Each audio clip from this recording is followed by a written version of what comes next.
हैदराबाद में डॉक्टर प्रियंका रेड्डी का गैंगरेप और फिर हत्या कर दी गई। 27 साल की एक पढ़ी लिखी डॉक्टर का वो हाल किया गया जिसे देखकर हर लड़की का मन अंदर तक सिहर उठे।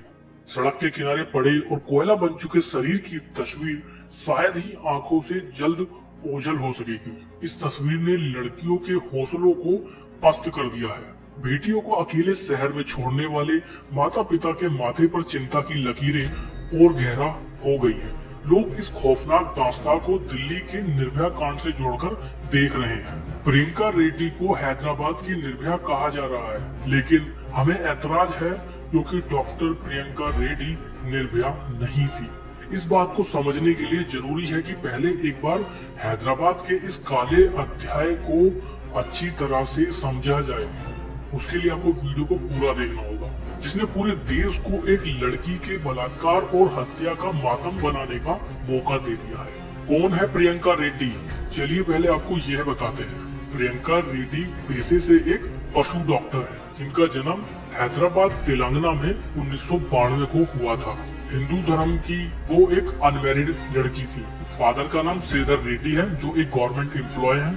मदर विजया रेड्डी है। उनकी बहन का नाम भव्या रेड्डी है। चलिए आपको पूरी कहानी सुनाते हैं। क्या हुआ था उस रात, कैसे ये सिचुएशन बनी, पूरी कहानी टू द पॉइंट आपको बताते हैं। तेलंगाना की राजधानी हैदराबाद के सादनगर इलाके में रहने वाली डॉक्टर प्रियंका हर रोज क्लिनिक जाती थी, जो उनके घर से करीब 30 किलोमीटर की दूरी पर शमशाद बाग में था। वो आधा रास्ता स्कूटी से पार करती थी। टोंडपल्ली टोल प्लाजा की पार्किंग में अपनी स्कूटी पार्क कर देती थी और आगे का रास्ता पार करने के लिए कैब से वो जाया करती थी। रोजाना का यही रूटीन था। 27 नवंबर को प्रियंका काम खत्म करके क्लिनिक से निकली, लेकिन उनका एक अन्य डॉक्टर के साथ अपॉइंटमेंट था, क्योंकि वो स्किन ट्रीटमेंट ले रही थी। यहाँ उन्हें देर लग गई। घर वालों को ये बात मालूम थी कि प्रियंका को आज आने में देर हो जाएगी। डॉक्टर से मिलने के बाद प्रियंका टोल प्लाजा की पार्किंग में पहुंची तो देखा कि स्कूटी का एक टायर पंक्चर है। प्रियंका परेशान हो गई, क्योंकि रात हो चुकी थी और टोल प्लाजा जैसी जगह पर उन्हें मदद भी नहीं मिल पा रही थी। अब उस जगह अकेली लड़की को आने जाने वाला हर शख्स घूर रहा था। प्रियंका परेशान होने लगी। समझ में नहीं आ रहा था कि वो करे तो करे क्या। कुछ लोग पूछने भी आए, मदद की पेशकश भी की, लेकिन प्रियंका को ये समझ आ गया था कि उसे मदद के लिए पूछने वालों के इरादे नेक नहीं है। लड़कियों की सिक्स सेंस उन्हें अच्छे और बुरे का पूर्वाभास करा देती है। प्रियंका को अब ज्यादा डर लगने लगा था।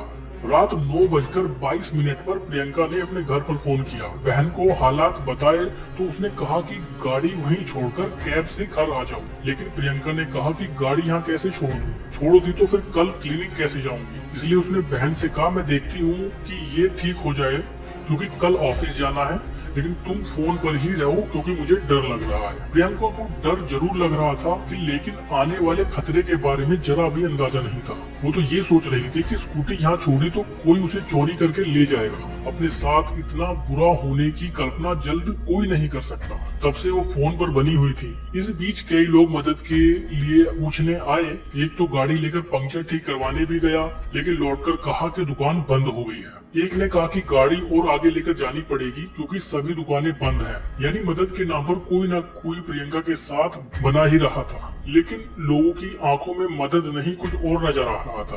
प्रियंका बस किसी ऐसे शख्स की उम्मीद कर रही थी जिसकी मदद लेने में वो खुद को सुरक्षित महसूस कर सके। रात के 9:42 हो चुके थे। प्रियंका बहन से बात कर रही थी और कहती रही कि उसे डर लग रहा है, और अंत में बहन के कहने पर वो कैब लेने के लिए राजी हो गई। लेकिन तभी उसका फोन कट जाता है। बहन ने दोबारा फोन लगाया तो फोन स्विच ऑफ होने लगा। घर वालों को लगा कि शायद प्रियंका को कैब मिल गई है और वो आ रही होगी, और हो सकता है फोन की बैटरी खत्म हो चुकी है। लेकिन 2 घंटे बीत जाने के बाद भी जब वो नहीं लौटी तो परिवार ने टोल प्लाजा जाने का फैसला किया। वो वहाँ पहुँचे तो वहाँ ना स्कूटी थी और ना प्रियंका। अब सभी को अनहोनी की आशंका होने लगी। प्रियंका की बहन तुरंत सबसे नजदीकी पुलिस स्टेशन साइबराबाद पहुंची। वहां से उसे ये कहकर लौटा दिया जाता है कि टोल प्लाजा वाला इलाका तो हमारे अंडर आता ही नहीं, आपको शमशाद बाग पुलिस स्टेशन जाना होगा। प्रियंका की बदहवास बहन वहां से शमशाबाद पुलिस स्टेशन पहुंची, जहां पुलिस अपने ही अंदाज में दुलमुल रवैया अपनाते हुए टोल प्लाजा पहुंचती है और प्रियंका को ढूंढने लगती है। कुछ नहीं मिलता और सुबह हो जाती है।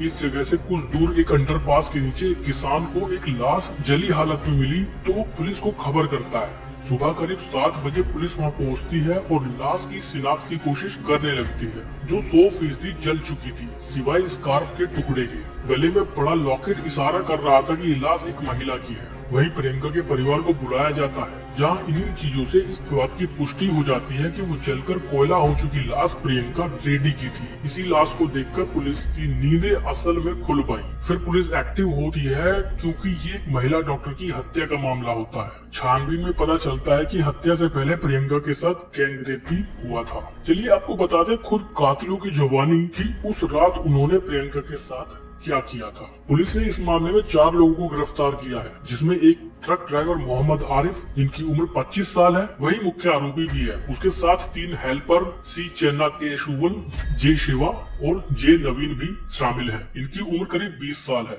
पुलिस के सामने सभी ने रेप और हत्या का गुनाह कबूल कर लिया है। इस जुर्म की प्लानिंग तभी कर ली गई थी जब इन लोगों ने प्रियंका को वहां स्कूटी पार्क करते हुए देखा था। जब प्रियंका वहां नहीं थी तो नवीन ने जानबूझकर स्कूटी पंक्चर कर दी थी। रात करीब 9:18 पर जब प्रियंका स्कूटी लेने आई तो टायर की हवा पूरी तरह निकल चुकी थी। तब परेशान प्रियंका की मदद करने के बहाने से आरिफ वहां पहुंचा था। ये वही व्यक्ति था जिसने कहा था कि सारी दुकानें बंद हैं, लेकिन प्रियंका उससे मदद के लिए मना करती रही। शिवा उसके स्कूटर को ठीक करवाने के लिए लेकर गया था, जिसने आकर कहा था कि दुकानें बंद हो गई हैं। पुलिस ने बताया कि प्रियंका आवाज न करे, इसलिए रेप के दौरान हमलावरों ने उसका मुंह और नाक बंद कर दिया था। प्रियंका का दम घुट गया और उसकी मौत हो गई। फिर उन्हीं लोगों ने पेट्रोल खरीदा और प्रियंका के शरीर को जला दिया। प्रियंका जिन लोगों से डर रही थी वही लोग या तो जबरन या फिर मदद के बहाने से उसे वहां से ले गए और उसके साथ हैवानियत की। क्या अब भी कहोगी डॉक्टर प्रियंका निर्भया थी? इस पूरे मामले में एक बात जो ध्यान आकर्षित करती है वो यह है कि डॉक्टर प्रियंका डरी हुई थी। वो बार बार अपनी बहन से यही कह रही थी कि उसे डर लग रहा है, लोग उसे घूर रहे हैं, ये अच्छे लोग नहीं है। इस भय में जीने वाली अकेली प्रियंका ही नहीं बल्कि हर लड़की इस भय के साथ सड़क पर उतरती है कि लोग उसे गंदी निगाह से घूर रहे हैं। निर्भया होने या निर्भया बनने का कोई अवसर ये समाज महिलाओं को नहीं देता। प्रियंका भी इसी भय के साथ दुनिया छोड़कर चली गई। माना कि निर्भया के साथ दरिंदगी करने वाले लोग भी ड्राइवर और हेल्पर ही थे और वो कांड भी रात में ही हुआ था। हैदराबाद का ये मामला निर्भया मामले की तरह विभत्स तो है, लेकिन निर्भया मामले से बिल्कुल अलग है। निर्भया मामले में निर्भया का गैंग रेप चलती बस में किया गया था, जो पहले से प्लांट नहीं था। हाँ, निर्भया के हमलावरों ने ये माना था कि वे शिकार की तलाश में निकले थे। हैदराबाद की घटना को अंजाम देने की प्लानिंग सुबह से ही शुरू हो गई थी। अपराधियों ने अब सब कुछ सोच विचार कर ही किया था। निर्भया के आरोपियों को तो ये नहीं पता था कि उनके साथ क्या हो सकता है, लेकिन प्रियंका के दोषियों के सामने तो निर्भया कांड का उदाहरण के रूप में भी था। उन्हें अच्छी तरह से पता था कि वे महिला का रेप और हत्या प्लान कर सकते हैं और किस तरह से बच सकते हैं। वे बेखौफ थे क्योंकि ये जानते थे कि फांसी की सजा सिर्फ डराने के लिए होती है।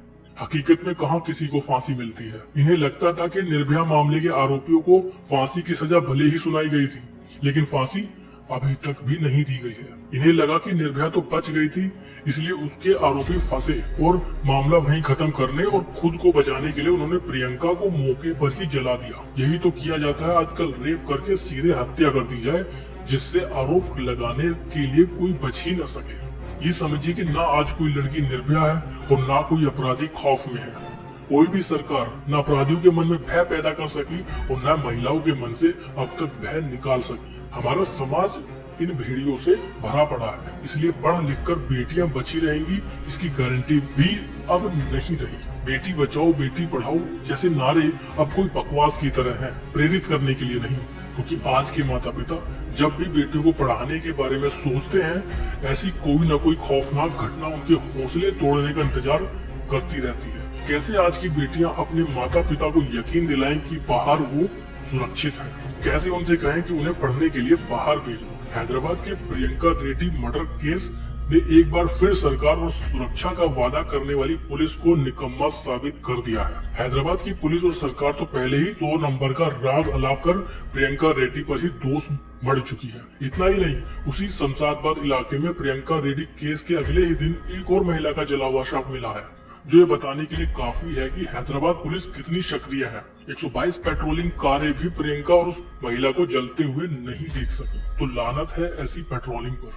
लेकिन भारत सरकार के लिए क्या कहा जाए, जिसकी आंखें अपराध के आंकड़े देखकर भी नहीं खुलती। जिस देश में हर साल औसतन 40,000 रेप होते हैं, हर दिन में 106 रेप और हर 10 रेप में से 4 वारदात की शिकार छोटी बच्चियां होती हैं, जहां कन्विक्शन रेट सिर्फ 25% है, यानी 40,000 रेप करने वालों में से सिर्फ 10,000 को ही सजा मिले और 30,000 खुला घूमकर डरे भी नहीं। अपराधियों का इन आंकड़ों से हौसला बढ़ता जा रहा है और वो अगले अपराध की प्लानिंग करते हैं। सरकार तो सिर्फ इधर उधर की बातें करती नजर आती है। वीडियो को इतना शेयर कीजिए कि ताकि सभी लोगों तक, सभी पूरे समाज में, पूरे देश में ये फैल जाए। बहुत बहुत धन्यवाद।